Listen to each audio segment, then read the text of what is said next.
जिस तरह से अभी हाल ही में आम आदमी पार्टी के 7 राज्यसभा सांसद आम आदमी पार्टी छोड़कर भाजपा में शामिल हुए हैं, एक बार फिर से ये बहस चलने लगी है कि ऑपरेशन लोटस जो है वो कभी भी कहीं भी एक्टिव हो जाता है और तहलका मचा देता है और कई सारी विपक्षी पार्टियों के जो सांसद या बड़े नेता हैं वो आतुर रहते हैं भाजपा की वॉशिंग मशीन में आकर अपनी धुलाई कराने को या अपने शुद्धिकरण के लिए। लेकिन यहाँ ये भी बात उठ रही है कि इनमें से जो 7 सांसद आए हैं, इनमें से तो ऐसा कोई बड़ा गंभीर आरोप भी किसी पे नहीं था, फिर क्या कारण था? तो हो सकता है कि अभी आरोप नहीं हो, लेकिन आगे आरोप लग जाए। लेकिन चलिए हम आपको बताते हैं कि भाजपा की वॉशिंग मशीन ने अभी तक किस-किस तरीके से कितने लोगों को क्लीन चिट दी है और क्या इतिहास रहा है। क्योंकि काफ़ी सारे बड़े ऐसे नाम जिन पे बड़े आरोप थे, वो जैसे ही भाजपा की वॉशिंग मशीन में आए, उसके बाद अभी तक वे सुरक्षित हैं। जी हाँ, अभी तक सुरक्षित हैं।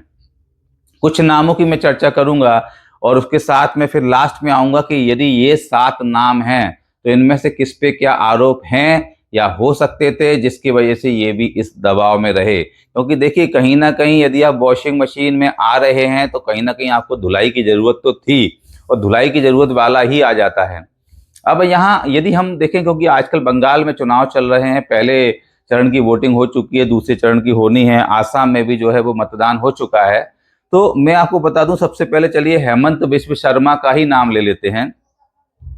हेमंत बिस्व शर्मा पहले आपको पता है कि कांग्रेस में थे और हेमंत बिस्व शर्मा पर शारदा चिटफंड मामले में बड़े गंभीर आरोप लगे थे, उन पर जांच चल रही थी।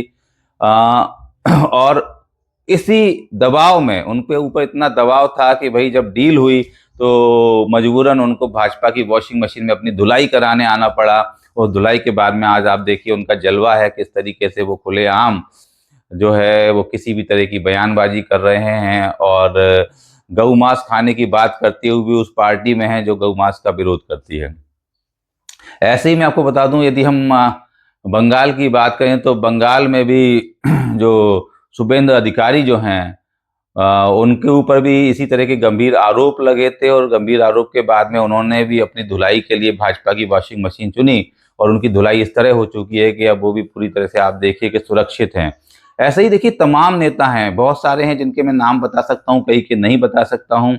ऐसा ही देखिए यदि हम अजीत पवार की बात करें तो आप जानते होंगे कि अजीत पवार भी किस तरीके से जो है वो भाजपा के समर्थन में आ चुके हैं। अजीत पवार पे भी बड़े आरोप थे, गंभीर आरोप थे और उनके ऊपर भी जो है वो घंटी लटक रही थी। नरेंद्र मोदी ने खुद मंच से बोला था उनके बारे में, लेकिन उसके बाद में जब उन्होंने समर्थन देना शुरू कर दिया तो वो मामला भी किस तरीके से रफा दफा हो गया। धुलाई उनकी भी भाजपा की वॉशिंग मशीन में जबरदस्त तरीके से हो गई। ऐसे ही और भी तमाम नाम हैं। अब महाराष्ट्र के जैसे अजीत पवार का नाम लिया तो ऐसे ही महाराष्ट्र में अशोक चव्हाण का भी नाम है। अशोक चव्हाण का नाम शारदा चिटफंड आदर्श आदर्श हाउसिंग सोसाइटी, माफ कीजिए, आदर्श हाउसिंग सोसाइटी में उनका नाम था। बड़ा जो है घोटाला था, उस घोटाले में जो है उनके ऊपर जांच चल रही थी, लेकिन उसके बाद आप देखेंगे कि किस तरीके से जो है वो इस जांच से अभी बिल्कुल बचे हुए हैं। अब ऐसे ही प्रफुल्ल पटेल का नाम है, 3,000 करोड़ का एविएशन घोटाला था, लेकिन उसके बाद में वे भी भाजपा की वॉशिंग मशीन में आ गए, जमकर धुलाई हुई, जमकर धुलाई के बाद में आज बिल्कुल सेफ बैठे हुए हैं। अब ऐसे नाम तमाम हैं, देखिए इन नामों की बात करूं तो जब से भाजपा शासन में आई है और तब से लेकर यदि हम बात करें तो लगभग लगभग 25 ऐसे नेता हैं जिन पे गंभीर आरोप थे और हजारों करोड़ों रुपए का उन पे घोटालों के आरोप होने के बाद में उनके ऊपर जांच एजेंसियों का दबाव था और जिसके चलते उन्होंने अपनी अपनी पार्टियां छोड़कर किसी तरीके से या न छोड़कर भाजपा को समर्थन दिया या भाजपा में शामिल हो गए। अब ऐसे तमाम नेताओं का आप इतिहास देखिए कि एक तरफ तो बड़ी कार्रवाई की तलवार उन पर लटक रही थी, बड़ी जांच उन पर चल रही थी, लेकिन जैसे ही वो भाजपा के वॉशिंग मशीन में आते हैं, उनकी ऐसी जबरदस्त धुलाई होती है और साथ में जितनी भी उन पे जांच चल रही होती है। अभी 3 को ही क्लीन चिट मिली है, क्लीन चिट हालांकि 3 को ही मिली है उन 25 में से, लेकिन बाकी की भी जितनी जांचें थी वो सब ठंडे बस्ते में पड़ी हुई हैं, सब निष्क्रिय हैं, कहीं कोई किसी पे आगे एक स्टेप भी नहीं बढ़ा है। तो ये जो बेनिफिट मिला है, इस बेनिफिट की मजबूरी में ही ये नेता जो कुकर्मी होते हैं, एक तरह से हजारों करोड़ रुपए का भ्रष्टाचार करते हैं, उनको भाजपा में आना पड़ता है और भाजपा की वॉशिंग मशीन में अपनी धुलाई करानी पड़ती है। अब देखिए मामला ये है कि जब पिछले 10 सालों में ऐसे 25 बड़े नेता आए और उन्होंने भाजपा वॉशिंग मशीन का सहारा लिया, जिससे कि उनको एक तरह की रेमेडी मिल जाए, एक तरह का उनको इम्यूनिटी बूस्टर मिल जाए, तो वो उनको मिला है निसंदेह।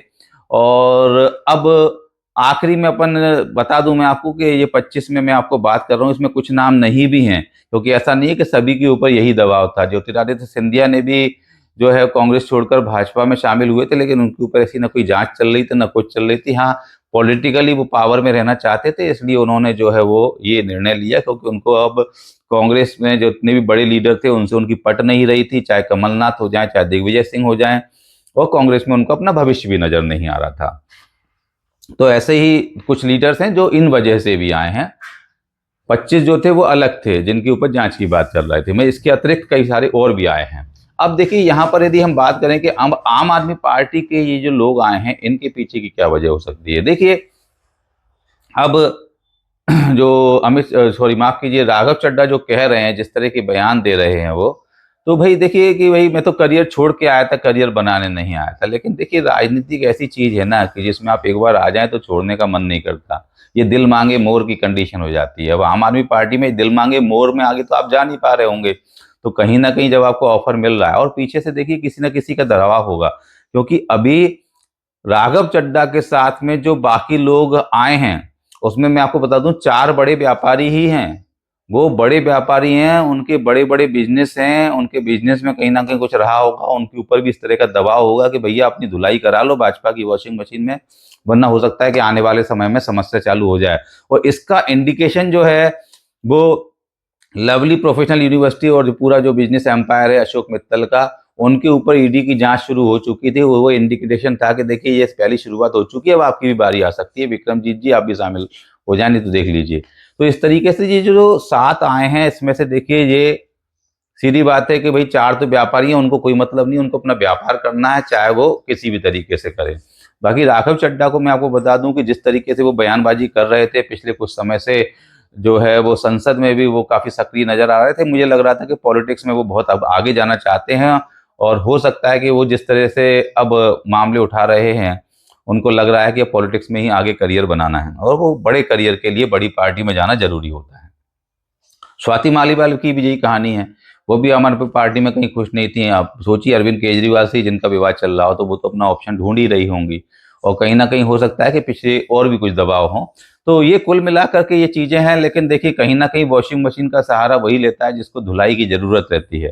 तो जिस तरह से पहले की जो 25 नेता थे जो किसी जांच के चलते आए, उसमें से अभी जो 7 आए उसमें से भी एक जो है जिनके ऊपर ईडी की जांच थी, बाकी पे नहीं थी, तो कोई बात नहीं, लेकिन ये एक उसमें शामिल हो गए, अब तो वो 26 हो जाएंगे। लेकिन कुल मिलाकर देखिए, कुछ ना कुछ वेस्टेड इंटरेस्ट जरूर होता है। या तो आपको पॉलिटिकली कुछ बेनिफिट लेने की प्रयास रहते हैं, या आपको अपनी जांच जो है उससे बचने का दबाव रहता है। तो कुल मिलाकर पहले के जो मान लें वो, या अभी के जो हैं, कहीं ना कहीं देखिए भाजपा की वॉशिंग मशीन में उनकी धुलाई इसलिए हुई है क्योंकि कहीं ना कहीं उनको इस चीज़ की ज़रूरत थी। अब आपको क्या लग रहा है कि ये भाजपा की वॉशिंग मशीन आगे भी इसी तरह चलती रहेगी और तमाम सारे नेताओं की धुलाई करती रहेगी? क्योंकि जिस तरीके से अभी ये एक बड़ी धुलाई हुई है, हो सकता है क्योंकि आने वाले समय में भी कुछ ऐसे चुनाव हैं जिसमें शायद भाजपा को इसकी आवश्यकता हो, क्योंकि बड़े क्षेत्र के अलग अलग नेता जब होते हैं तो उनका उपयोग करके ही चुनाव जीता जाता है। अब जैसे यदि हम पंजाब की बात करें, तो पंजाब में इन लोगों के भाजपा में शामिल होने का भाजपा को काफ़ी लाभ मिलेगा, क्योंकि जो बड़े व्यापारी हैं उनसे जो है वो फाइनेंशियल बेनिफिट भी मिल सकता है, और जो स्वाति मालीवाल और राघव चड्ढा जैसे जो नेता हैं वो अच्छे स्पीकर हैं, तो उसका लाभ भी वो वहाँ पर ले सकते हैं।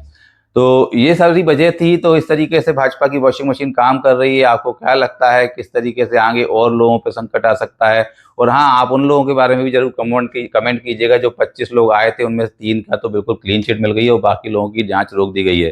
तो क्या वो इसी वजह से भाजपा में है क्योंकि उनके ऊपर गंभीर आरोप हैं, चाहे हेमंत विश्व शर्मा हो जाएं, चाहे शुभेंदु अधिकारी हो जाएं, चाहे प्रफुल्ल पटेल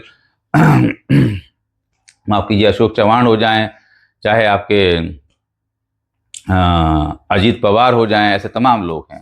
तो ये पूरा प्रकरण है, और इस प्रकरण का ही भाजपा की वॉशिंग मशीन में आने के लिए मजबूरी पूरी हमारी पार्टी के इन 7 सांसदों की किसी न किसी वजह से रही।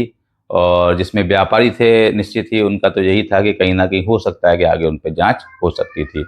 तो चलिए, ये पूरा प्रकरण है। यदि जो मैसेज में कन्वे करना चाह रहा था वो आपको समझ में आया हो तो मेरे इस यूट्यूब चैनल को सब्सक्राइब कीजिए, फेसबुक पेज को फॉलो कीजिए और इस वीडियो को ज़्यादा से ज़्यादा शेयर कीजिए। अगले ऐसे ही इंटरेक्टिव वीडियो में फिर आपके साथ हाजिर होऊंगा आपके सामने। जब तक के लिए जय हिंद, नमस्कार।